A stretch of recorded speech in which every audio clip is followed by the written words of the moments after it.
Hi, what's up, everybody? So we're live. So today's topic that I would like to discuss, as I really want to discuss, is the lockdown. How is it affecting, the dynamics in the household? I know some of us, we are not used to spending so much time with people, and we're having to spend that much time. How are we coping? One stats that came to my knowledge, or that I saw recently, was that domestic violence calls went up by 120%. Hey, what's up, everybody? Join me. Let's discuss this. How are you guys coping? Yeah, hi, this is Charlie. This is Odd. Hello, Martina. And I think we just lost Gloria. Okay. Gloria keeps getting lost, literally. I have to say, when I first heard the figure, 120% increase in 120%? Yes. That's a lot.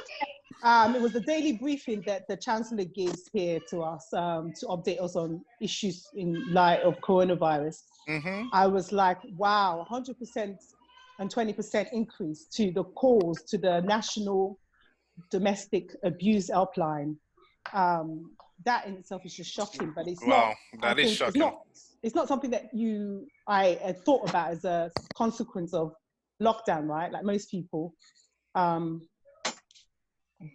definitely, if you think about it it seems like a natural consequence that if you are stuck with someone that's already violent, a situation like this for anybody is very highly pressurized, right? But here's the thing, though: is it just people that's already violent? Like, I think just being in this situation with anybody can make anybody turn violent, right? So maybe people where in the past they would have walked away or taken a drive or something to cool off. Now you're stuck in a quarantine position in a situation. You can still take a stroll. You don't have to punch somebody in the face. Well, I'm not saying I'm not making this. Don't get me wrong. I'm not making no excuses for anybody. But I'm just saying. What Charles is saying. It's just more like you obviously have the propensity to be violent already to do that. Yeah, you already have the this tendency. This situation is going to really bring to light that problem. And for those people that are already in a situation that they've got domestic violence already, that's like a boiler pressure, isn't it? It's even worse for them. So. Yeah, but my point is not. Let's not just focus on those who have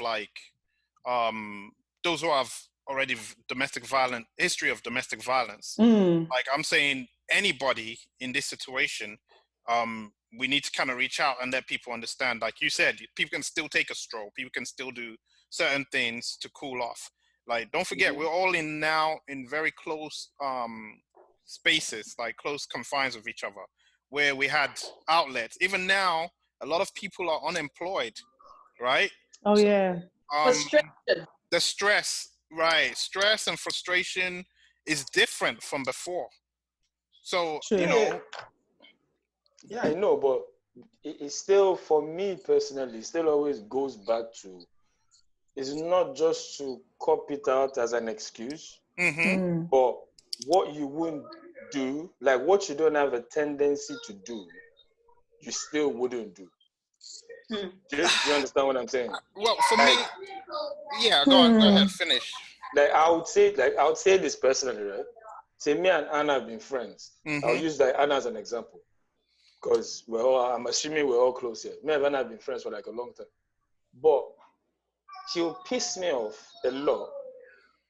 But I would probably cut her off for like maybe we'll cut ourselves off for like maybe like a month or so.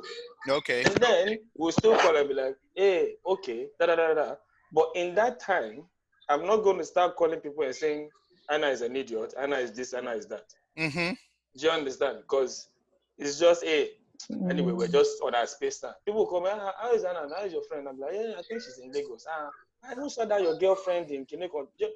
There is no love lost. So if you've not been like, if you're not that person, if you wouldn't do it, I don't think this would make you do it. Well, all I'm saying is let's put it in context, and it's using the same scenario. Now lock you and Anna together in the same house, right? Mm-hmm. And she's pissing you off continuously. Everywhere you go, you're constantly running into each other. Yeah, at but that I still point, wouldn't. all I'm saying is, I'm not saying you would. All I'm saying is, you now have, there's more propensity for you to lash out. Yeah, right? you would. You exactly where I understand what you're saying, but lashing out, it takes a long way to get to physically harming somebody. Okay, I think I get both your points, and with Charles, what Charles is saying is basically that people they may not otherwise have been abusive, may be abusive in this situation, because abusive, some people exactly. they deal with pressure differently, in different ways. But that is no way to justify. We're not justifying just domestic violence at all. I'm the last person. Of course. And it's more a case of it brings out what is already in you. That's what already. I'm saying. That's what which saying, is true, but you may never be you that what is in you already. We won't have known that, but for the situation that you are put in a position that. Yeah, but something would eventually, like if you have in you something, it might not be the lockdown, might not be something along the line. If you stay long enough with this person, something will eventually bring it out. Exactly. Yeah. You have it. That's what I'm saying. So that's true. Lockdown might just be the. That is so true. Yeah. That's why we got brought this situation. It out this time. Do you understand, Bob? But my point also is this: we all are innately good, and we all are innately evil. So, if you look at even the statistics, when you say there's 120% rise, it means that means there's some new people that were previously. That's the point. Yes. A lot of new situations. Yeah. Right. Yeah. Right. So this is what I'm saying. Like, so I mean, rather than rush to judgment, I say we need to find ways to kind of either educate people or allow people, give people the options, right? Yeah. To seek outlets. Mind you, guys, whilst what we're saying that there may be a new instance of domestic violence, what you may find as well is that there may be existing domestic violence and may not have been reported. That too. Move, you can leave, you can go to your sisters, you can go to your brothers. But because of social distancing and all of that, you have no choice but to report it because you have no exit route that you would normally have to go and take a breather or whatever. So you won't report it normally, but the whole frustration thing now may have caused people to now report more than they would have previously reported. Yeah, but you know, again, with the way we are in the UK generally, like with this lockdown, it's not really, really strict. Like if I actually really need to leave my house and to come to your house for sanity, I can.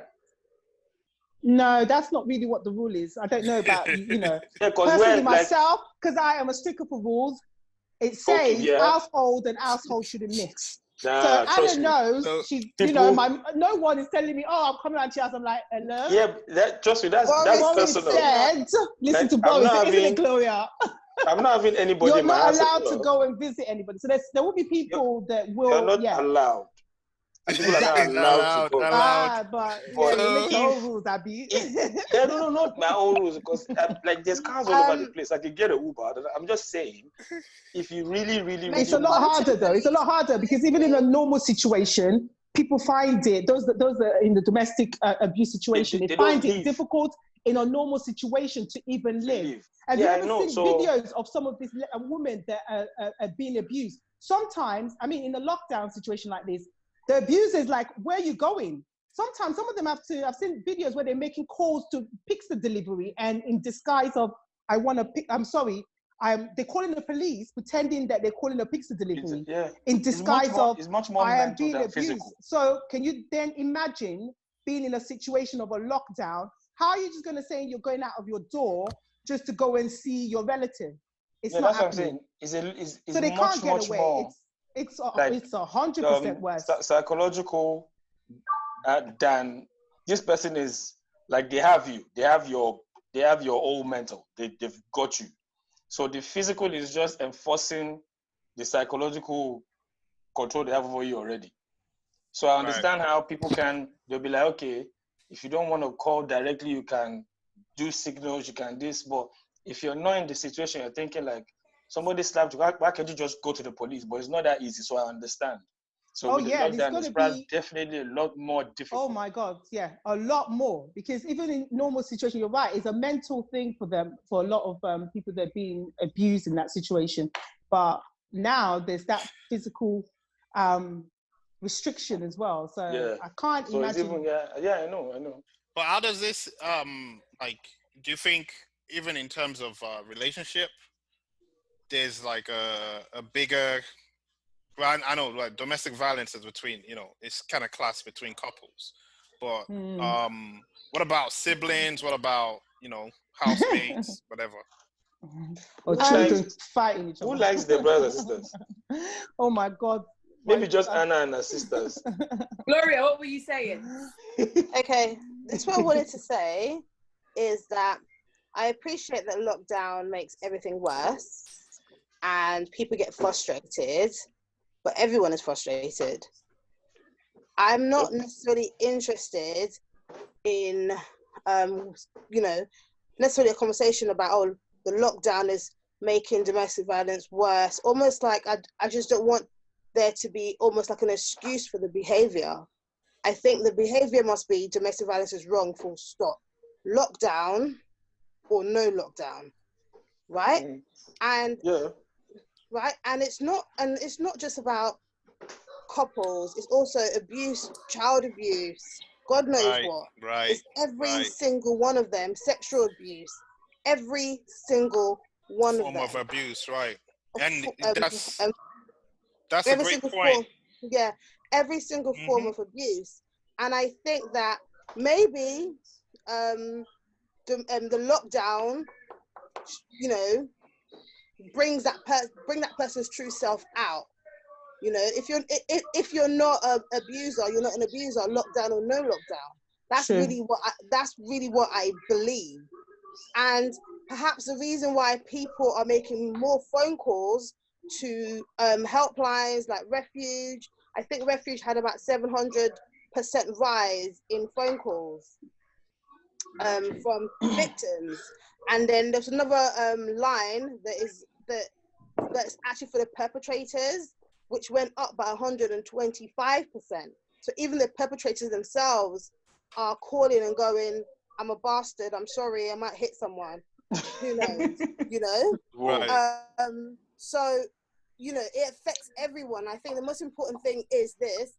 And if you think about it, maybe the reason why perhaps the phone calls and people reporting it has gone up might be because we've got other challenges on, like the police are dealing with so much more now. The ambulance and the NHS 111s are dealing with so much more now. So perhaps now people are diverting who they call for help, maybe. Right. So that, I don't know, that might be part of what that is. But I think the bottom line is, like, what the hell? Like, violence is wrong. Domestic violence is wrong. Interestingly, do you know that the crime rate was supposed to have gone down? I read that. 20%, 25%. Yeah, I mean, if people respect the lockdown, then there shouldn't be that much crime. Yeah, but you would think some people would want to take advantage and start right now it's early days. This is early days. If things persist, hopefully we don't get to those days. Talking about taking advantage, what I found shocking was when the lockdown started. In the over here, we all ran out to get food. All the pasta on the shelf gone, toilet roll. In the US, they all ran out to get guns. Charles, explain. I was like, Jesus. Yeah, those. But this is it. It's the same thing, right? Guns. If you look at even Nigeria right now, there's reports of area boys, and young guys just going out, knocking on people's doors and taking their food. Yeah, because they know that's the fear in America. And if this persists, like we only here in the US, we've just done 4 weeks. When you look at countries like China, like Italy, they've been at this since November last year, right? Mm-hmm. Yeah, they go. People are thinking this is going to be a quick thing, we don't know. We don't know how long it's gonna be. So at some point, we pray to God it doesn't get to that where there's people are taking matters to their own hands. But that's the fear in the States. People are like, if it gets to that point, I'm protecting me and my family. But you know, I don't understand America. Okay, Charles is in what state are you? I'm in New Jersey. Oh, okay. Well, I think it's still a little bit civilized in that place. So. But always the thing is, this will bring out the same way. I was going to mention Nigeria as well. Right. Like we all know what's happening in Nigeria. Like even without lockdown, there's problem. So like things are going to start going funny. And in America as well, like we've been calm. Put it this way: it's hunger. If you're hungry, you're not listening to what anybody's telling you. If you're hungry, you're gonna do what you have to do for yourself and your family. Even in London, wherever, even in the States, whenever there's a disaster and they say people start looting, these are people. Majority of them are going in for food when they're looting. Of course. Like, what else would you... At that point, there's no use for your money. There's no use for your money.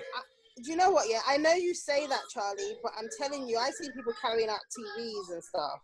Yeah, so, that's the sensational one in the press, right? But the majority of it, when there's a flooding... There's a flood, and you're carrying TV. To go and plug where? Exactly. It's just but the majority, no electricity. That's the one that the cameras will focus on. But the majority of people are going in there, they go in there ransacking for food, they're hungry. People are not thinking about TV, they're not thinking about those things. There's a few people who take opportunity to see a TV, they're thinking, people are thinking they can sell it. Yeah, that would be a dumb person. Like, because for me personally, in 4 weeks, I have never in my life spent this much money on food. Never. Right. I've never, because don't buy. I'm telling you, like, I came back from Nigeria. That's true. And it was just food. 200 pounds, 100 pounds, 150, 114. I'm like, how? And it's just me and my wife and 7-month-old son in the house.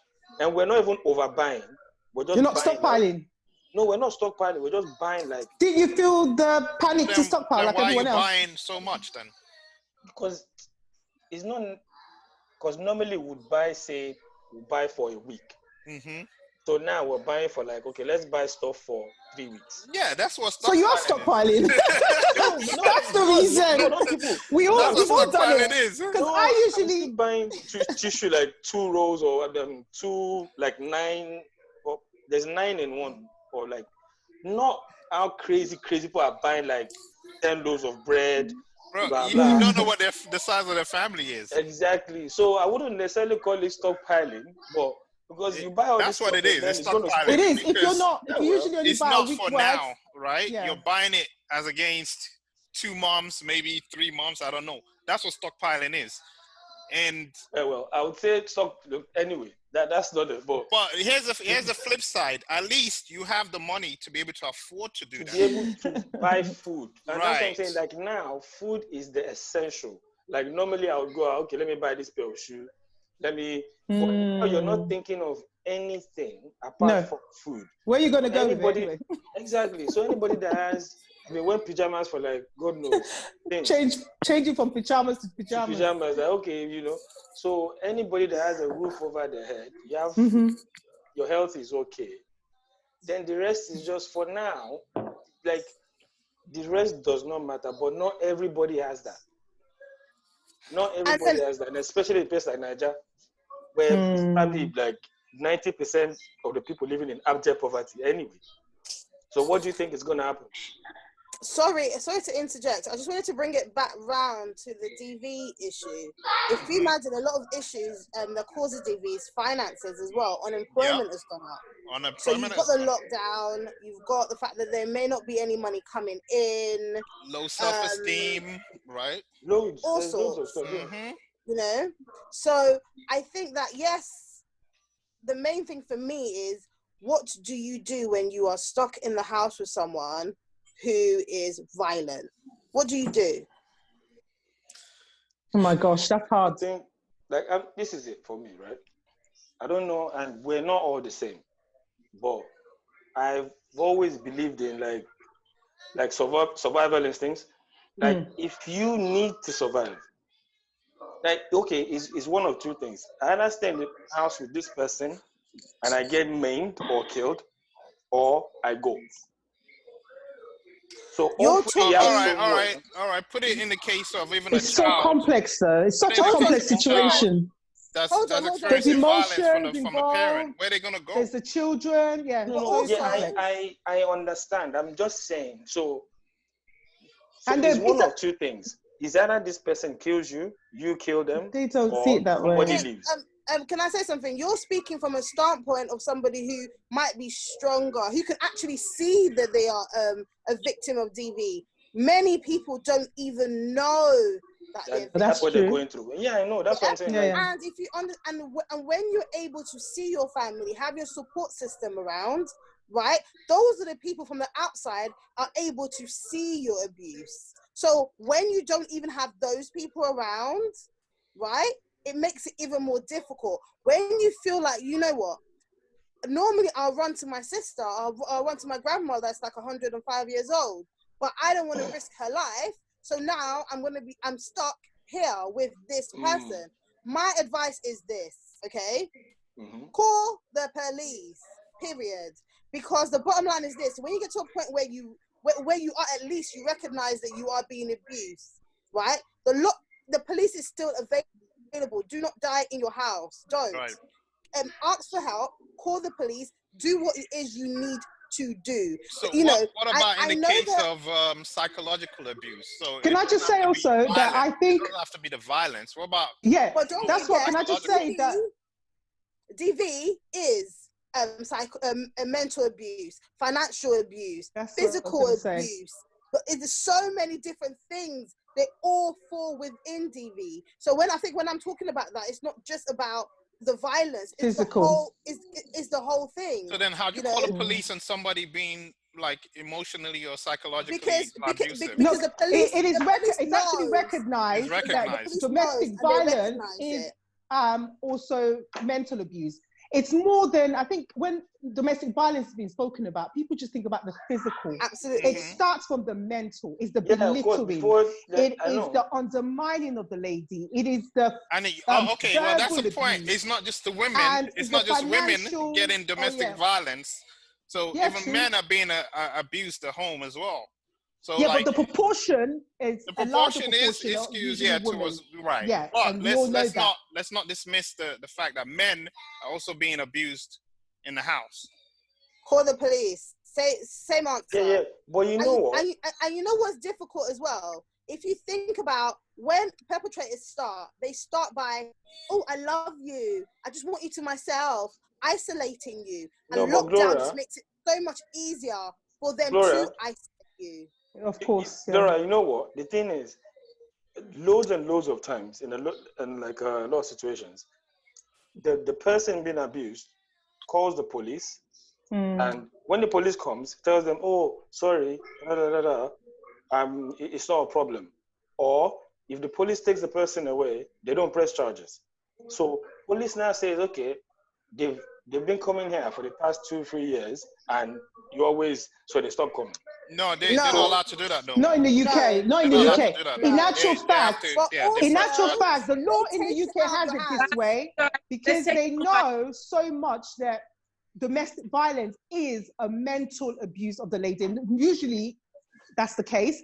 And the fact that they're abused, usually women do not want to bring charges, right? So there is the law whereby even if once the police have been involved, even if the abuser does not want to bring charges, they can still prosecute, and that's only of that I know. How do you recognize these things? How do you recognize? I think we need to start with that. Like, how do you recognize? So you are protected, especially in the UK. I don't know about other in third world countries, like that. There, I really feel for the ladies, but certainly in the UK, you have loads of organisations out there. You have the law to protect you. No. I'm not talking about protection. I'm just talking about how do you recognize like emotional abuse, for example? Like as an example, what's an example of emotional abuse? It starts with different things: the manipulation, I do it because I love you. If your wife refuses to feed you, is that domestic violence? No, it's not, because you're able. You can walk into the maybe you just didn't pay. Maybe you just didn't drop money. Like, isn't that emotional? Isn't that? No, I'm being serious. You know what? Yeah, I know. Trying to make light of this. No, I'm not making light of it. I'm being serious. I'm being very serious. You already know it's not, because you have your own two hands to go and get the food and make your own food. And it's not just that. It trivializes what people go through. Yeah, you can go and make your own food. Because a lot of people say domestic violence, but they want to discount, like, you know, the abuse that men are suffering in the house. Go ahead, Anna. You was going to say something. But I think you were quite specific as to if your wife decides not to feed you. I was going to say, if a mother decides not to feed you, that is domestic abuse. That's child abuse, Anna. That's child abuse. Yeah, that's child abuse, Anna. Yeah, that's a totally different. So yeah, if it's abusive to the child, why isn't it abusive to the man? Because you are in a position of power that you can do. You can go and get for yourself. A child cannot. A child cannot fend for itself. It's totally dependent on the mother. You've got to do that care to that child. It's that difference in power, right? And that's what the situation usually is with people that have been abused financially. So if the man is bringing all the money and the woman doesn't, you know, is dependent on the man, and we've owed financial funds to her, that would be domestic violence. That's abuse. Okay, but here's the same scenario, and you know, we talked about unemployment on the rise. So what if, like, the man stopped making money, the woman's making the money, and she decides she's not gonna give him her food, or he can't eat her food? Don't ever stop making money. Don't ever stop making money. Whatever you do, it's out of your control, bro. It's out of your control. It's out of your control. In this that we are in, it's out of your control. You know what he should do? He should leave and go and find money elsewhere. You see what I'm saying? Telling him to break the quarantine and go and find some money elsewhere. Brother. You know what? No, it's not breaking the quarantine. Don't do it. Now, because he has now left that household, he's now a new household of himself. He should go and find himself somewhere else. The same thing as any abuser. It means you're no longer a part of my household, bruv. Mm-hmm. You can go to a different household. So if it's the woman should leave as well and go and find somewhere else. My opinion is the man always leaves. Whether you would accept the man always leaves. Yeah. Even if he's the one getting abused, he has to leave. He should leave. I said it. I said what I said, and I meant what I said. You see what I'm getting at. You see what I'm getting at. You have to put the house. You have to put that house in your name. And this is what when I said it's skewed, right? And it's unfairly skewed towards the woman. Men are suffering domestic violence situations in the household. There's in the current state of the economy, a lot of the domestic violence numbers you're gonna see a lot more men that are frustrated, right? And not just even frustrated and they're lashing out abusively, that are being abused, right, in that situation, and they're crying out for help.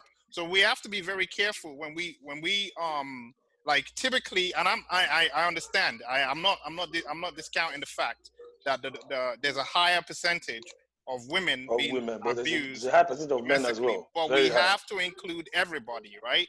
And that's both the men and the women suffering physical and mental, emotional, and financial abuse within that setting, right?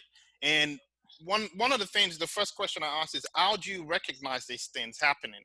And there's little telltale signs that you see, and you should definitely reach out for help. I don't know if you guys are probably a little bit better versed in the industry than I am.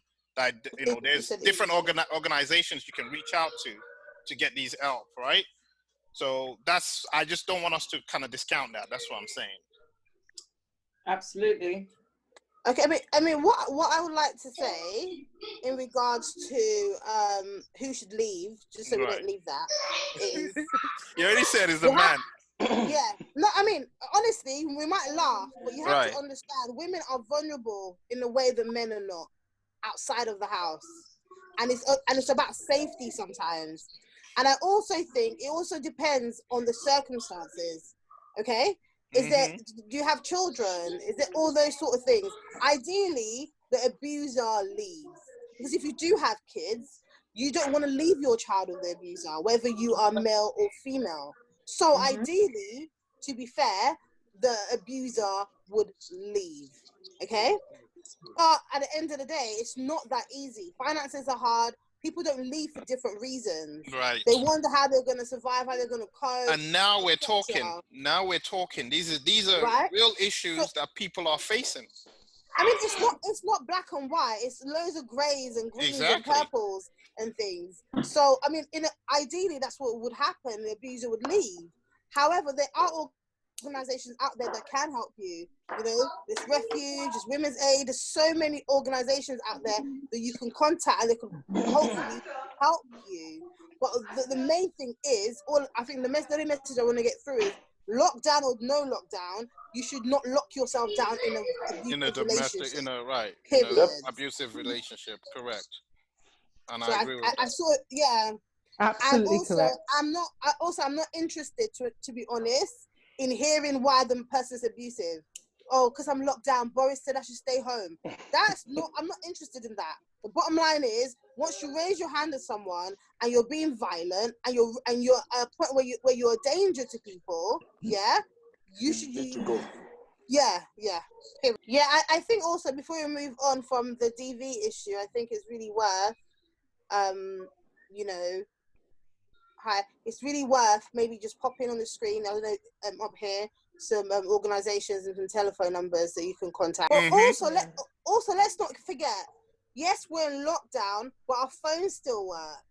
There's Zoom, there's FaceTime, so you can still connect with the people you need support from. So please still try and do that. Yes. So I think, I sometimes it's easy to forget that, but seriously, you can still do that. You can still forget what? Say again. Text. It's easy to forget that sometimes. You know, when you're stuck in the house and you feel crowded, but you can phone people, you can text people, you can FaceTime, you can do, all the above. And I think when go ahead, Anna. I've been running. I think it's also important to highlight that some people, domestic violence may be a new experience they've never experienced, and they shouldn't feel any shame or any way about it. So if anyone's going through it, don't feel away. Don't feel like people are going to mock you or whatever. You kind of remain in it. Like, reach out, as you guys have pointed out. Get online, call people, call friends. It doesn't, don't be concerned about, how is it going to look at me? How am I going to look? Whatever. I think doing something about it. And exactly, and don't forget, it's not you, it's them. It's not your fault. It's not you, it's them. There is no excuse whatsoever for it, whatsoever. So I think that's just what's really important. Yeah, you're not alone. And just to say again that, reach out, get the phone. The phone is still there for us to connect. And there's loads of organizations out there, helpline that they can call. Yep. There's the National Abuse Helpline here. And if all else fails, call the police. 999. I think, say again?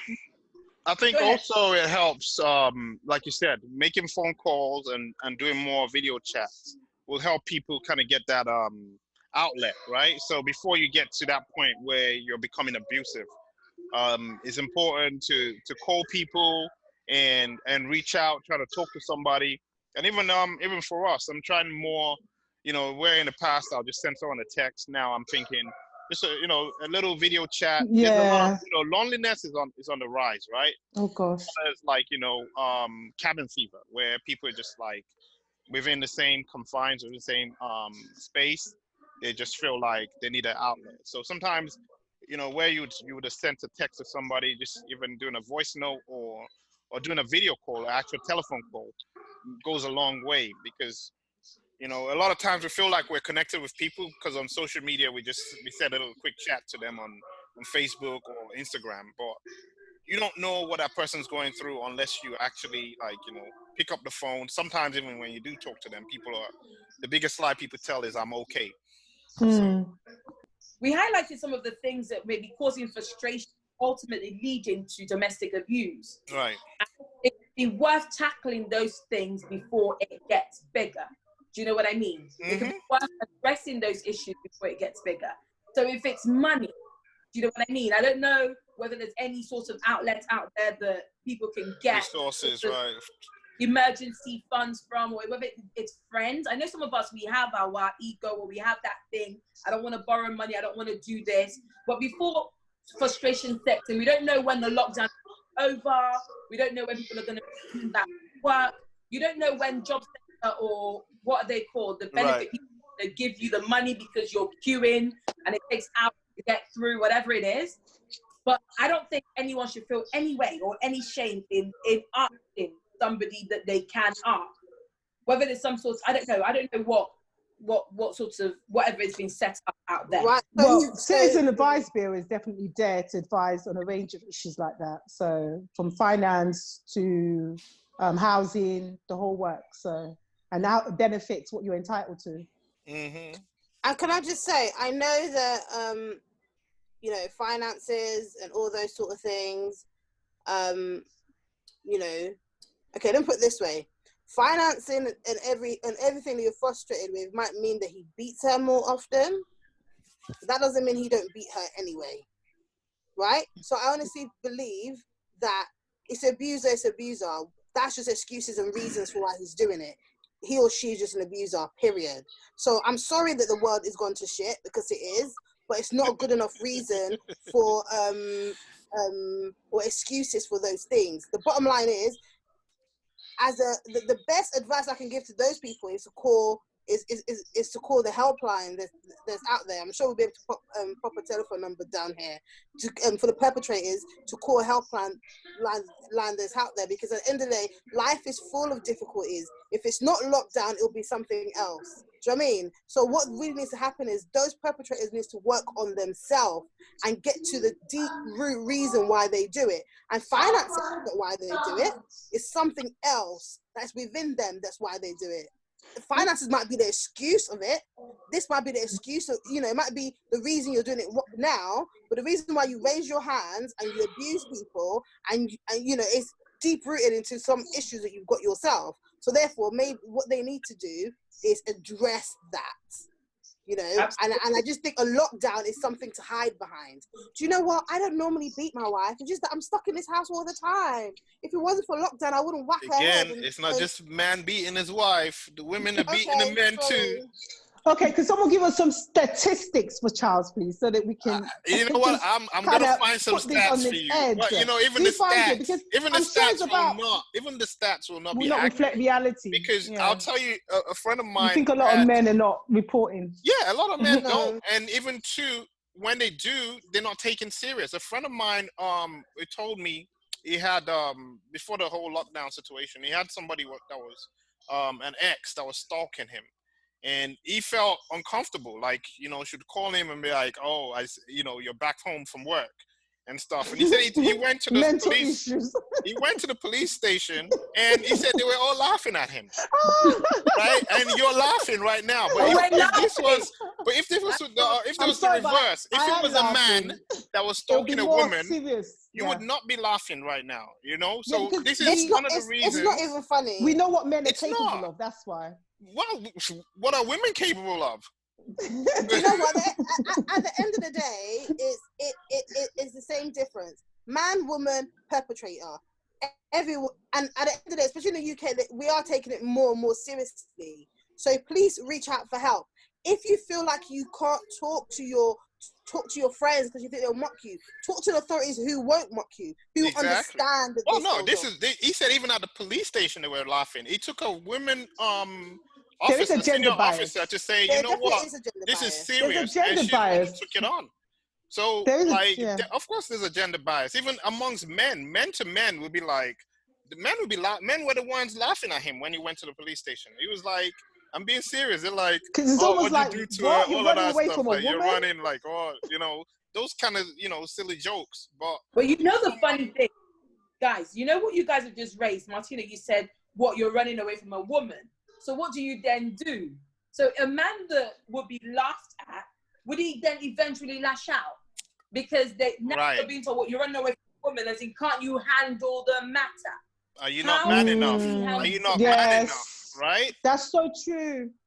And probably what happens in a domestic situation as well. Like, how can you, as a man, be experiencing domestic abuse? Right. Are you a man?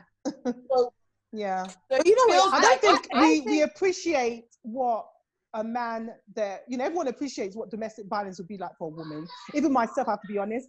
You know, the idea that a man is experiencing domestic abuse, it's, you know, that what's going on. You think, well, you're strong, you can get out of the situation, you can handle the situation. A man should be able to. So, but you know, I think we're not giving society enough credit. In terms of? In the sense that I think that we've moved on more than we think we have, that I think people do recognize that men get abused. There's so much more organizations out here now than there used to be. And there's more than there used to be. I'm not saying there's enough. Yeah, there's more organizations trying to raise awareness, right? Yeah, but also, let's face it, in the Black community, it's still an issue. Yeah. Still an issue. Very much an issue in the Black community. We haven't recognized, we haven't come to terms with it. And this happens a whole lot more in our community. Like, there's not a recognition that a man can be domestically abused. Even in older relationships where the woman's constantly beating up the man behind closed doors. Yeah. This is happening on a regular. And I can imagine for those men, it's, you know, it probably very... It's humiliating, isn't it? Yeah. Of course. So they never speak out. They won't. They never speak out.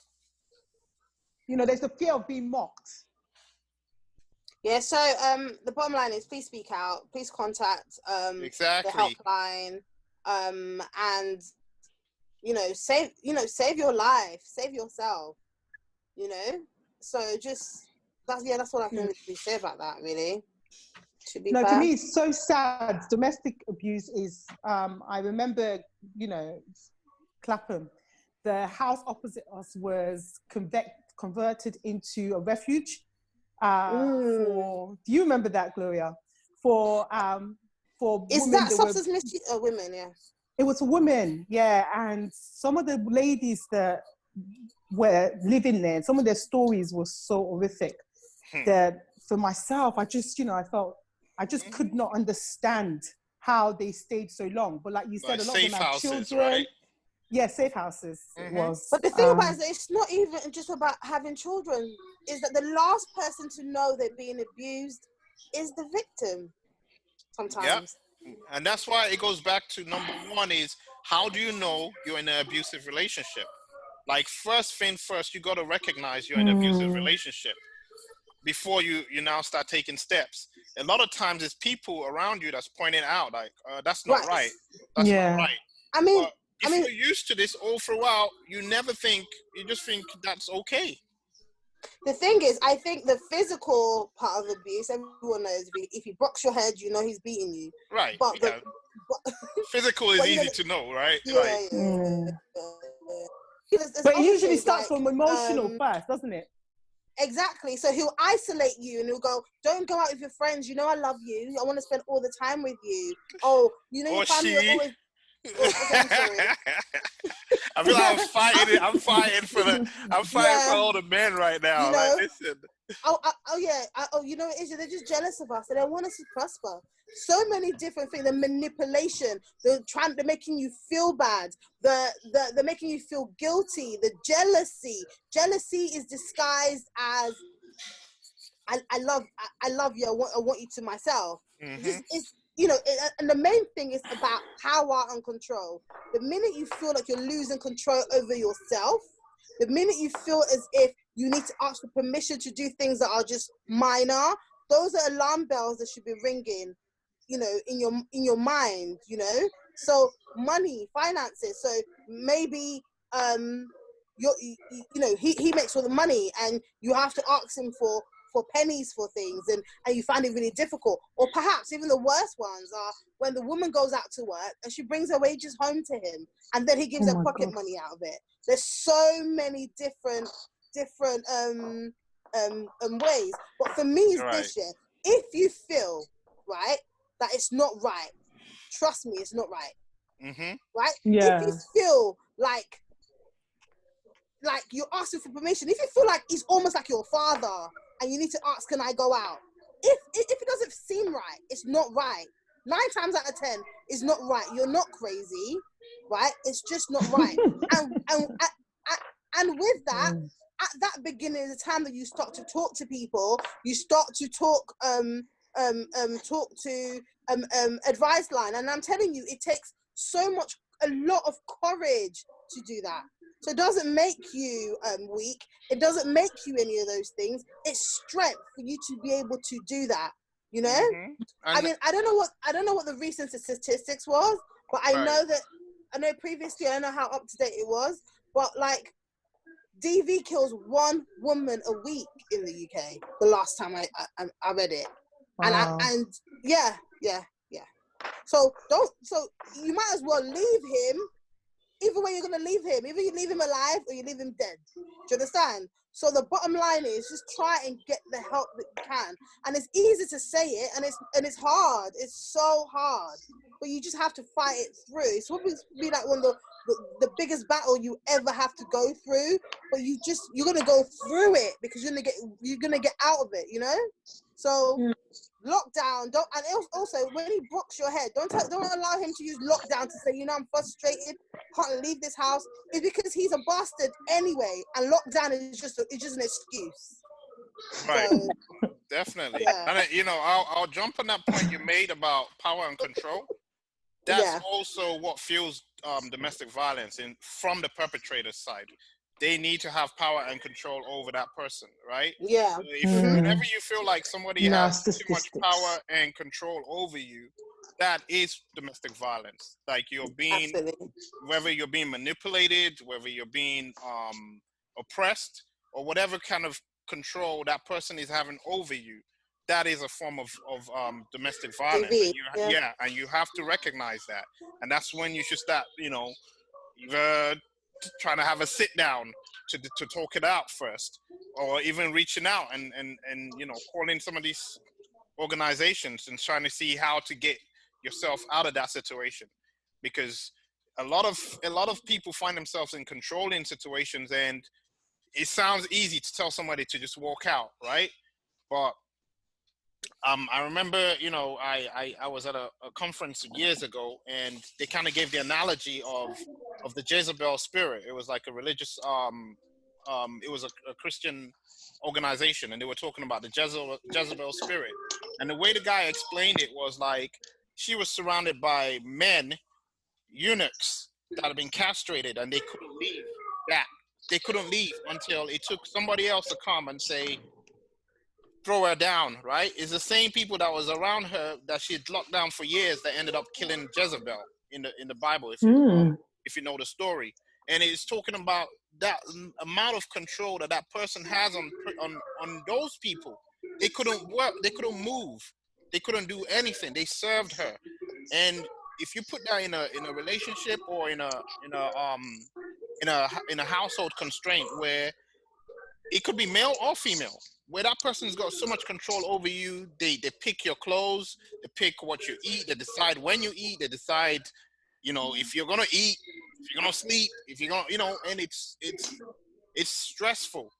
And they don't have to beat you, they don't have to hit you. It's just like, you know, you find yourself, you can't even think or do anything when they're around.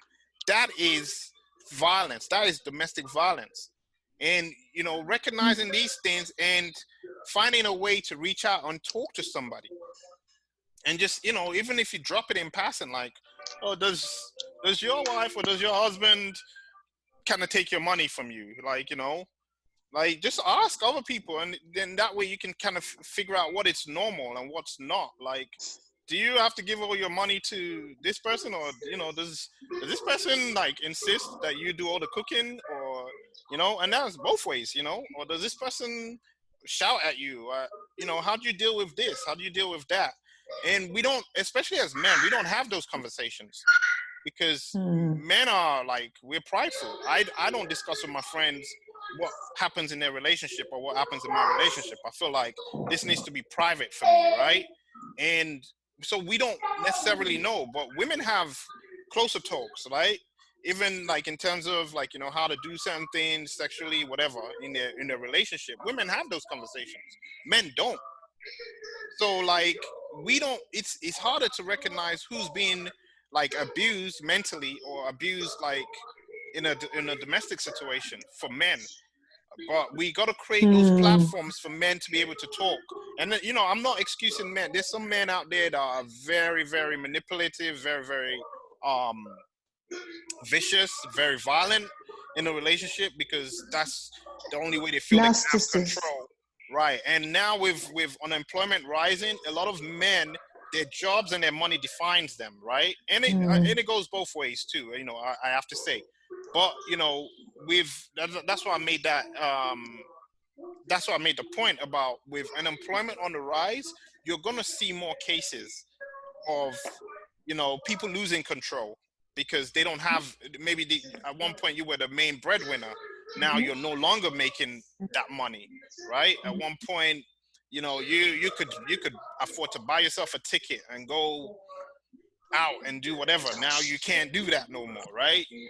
Yep. And those things, now you are now faced with your reality. You now have to face yourself. Those demons you've been, you know, hiding away and tucking away with your money are now coming full front and center, and you're now forced to deal with it.